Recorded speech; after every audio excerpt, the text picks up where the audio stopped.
2 महीने पहले तक मोदी को खत्म और कमजोर बताने वाले हरियाणा, महाराष्ट्र और यूपी के चुनावी नतीजों से ऐसे सदमे में हैं कि उनके दिमाग के तार झंझना गए। उनको समझ ही नहीं आ रहा कि बोले क्या। कभी अडानी चिल्लाने लगते हैं, कभी ईवीएम करने लगते हैं, कभी बैलेट पेपर करते हैं, कभी संभल और मुसलमान पर छाती पीटते हैं। मतलब ना देश के लिए इनके पास विजन है और ना खुद की राजनीति के लिए। जबकि मोदी चुपचाप देश को आगे ले जाने के साथ साथ अपनी पॉलिटिक्स को भी चुपचाप बिना शोर पटरी पर ला चुके हैं। और इसी चिढ़ में विपक्ष अपना गुस्सा संसद के सत्र पर निकाल रहा। मोदी की रफ्तार नहीं रोक सकते तो संसद की रफ्तार रोक दो, काम ही मत होने दो। संसद सत्र के शुरुआती 2 दिन हंगामे की भेंट चढ़ चुके भाई। उधर मोदी न सिर्फ विपक्ष को निपटाए बैठे हैं बल्कि अपने हर चैलेंज को निपटाए जा रहे हैं। जैसे आज महाराष्ट्र का मैटर उन्होंने सेटल कर दिया। महाराष्ट्र के नतीजे आए 4 दिन हो चुके थे। सब पूछ रहे थे कि मुख्यमंत्री कौन होगा, शिंदे होंगे, फडणवीस होंगे, कौन होगा भाई। कहा जाने लगा कहीं आपसी तनातनी तो नहीं चल रही, शिंदे महायुति छोड़ तो नहीं देंगे। लेकिन आज खुद एकनाथ शिंदे सामने आए। शिंदे ने कहा कि उनकी पीएम मोदी से फोन पर बात हो गई और शिंदे ने कह दिया कि बीजेपी का सीएम बन जाए तो मुझे कोई दिक्कत नहीं, वो मोदी के फैसले के साथ। यह होता है नेता पर भरोसा, क्योंकि शिंदे को भी पता है कि नरेंद्र मोदी जो फैसला लेंगे वो महाराष्ट्र के हित में लेंगे, देश के हित में लेंगे। जिस वक्त इंडी गठबंधन महाराष्ट्र में ईवीएम को लेकर झूठ फैलाने में लगा है, उस वक्त नरेंद्र मोदी यह सोच रहे हैं कि वो नेता कौन हो सकता है जो आने वाले 5 साल में महाराष्ट्र को बेहतर लीड कर सके।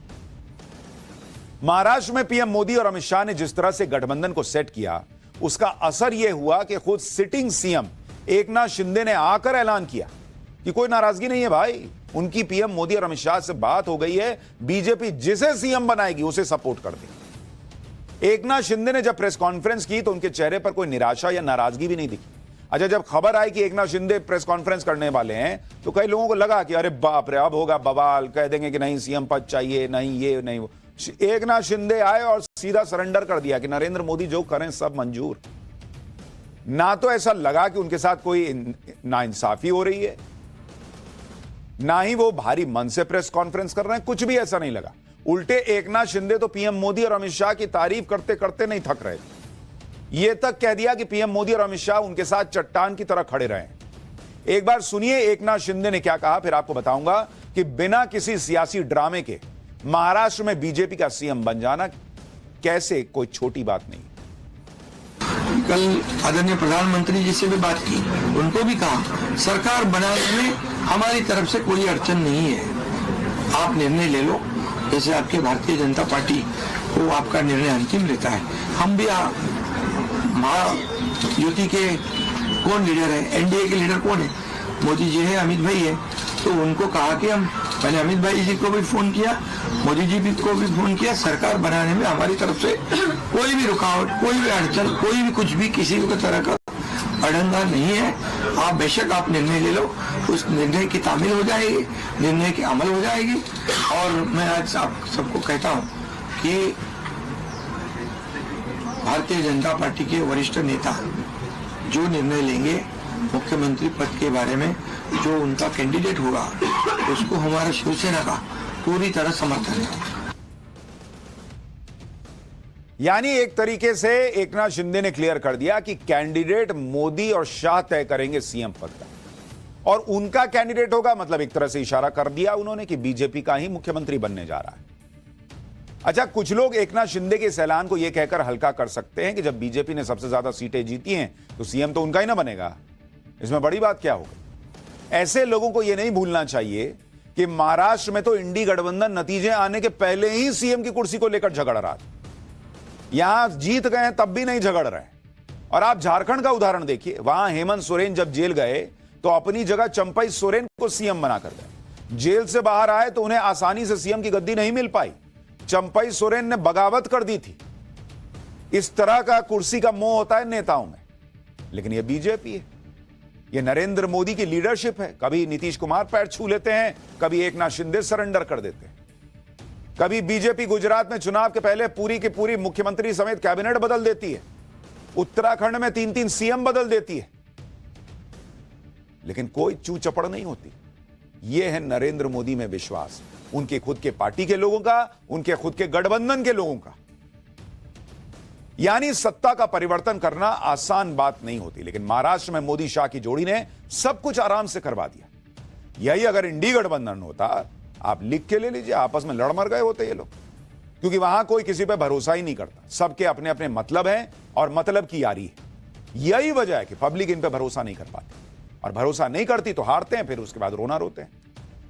वैसे तो एकनाथ शिंदे की पार्टी में भी हर कोई चाहता ही होगा कि मुख्यमंत्री शिंदे बने, लेकिन जैसे बीजेपी ने गठबंधन एकनाथ शिंदे के साथ अपना गठबंधन धर्म निभाया था, उसी का लिहाज आज एकनाथ शिंदे को भी रखना था। जब एकनाथ शिंदे बीजेपी के साथ आए थे तो बीजेपी ने ज्यादा विधायक होते हुए भी सीएम पद एकनाथ शिंदे को दिया था भाई। तब बीजेपी चाहती तो सीएम पद अपने पास रख सकती थी, एकनाथ शिंदे को डिप्टी सीएम बना सकती थी, लेकिन बीजेपी ने एकनाथ शिंदे को सीएम बनाकर उन्हें मजबूत किया, एक नई शिवसेना को आगे बढ़ाने में मदद की। महाराष्ट्र में अब आगे का प्लान क्या है आपको वो भी बताता हूं। कल दिल्ली में महायुति के नेताओं की बड़ी बैठक होने वाली है। अमित शाह ने एकनाथ शिंदे और अजीत पवार को मिलने के लिए दिल्ली बुलाया। इस बैठक में अमित शाह गठबंधन के सहयोगियों को सीएम फेस के बारे में बता देंगे।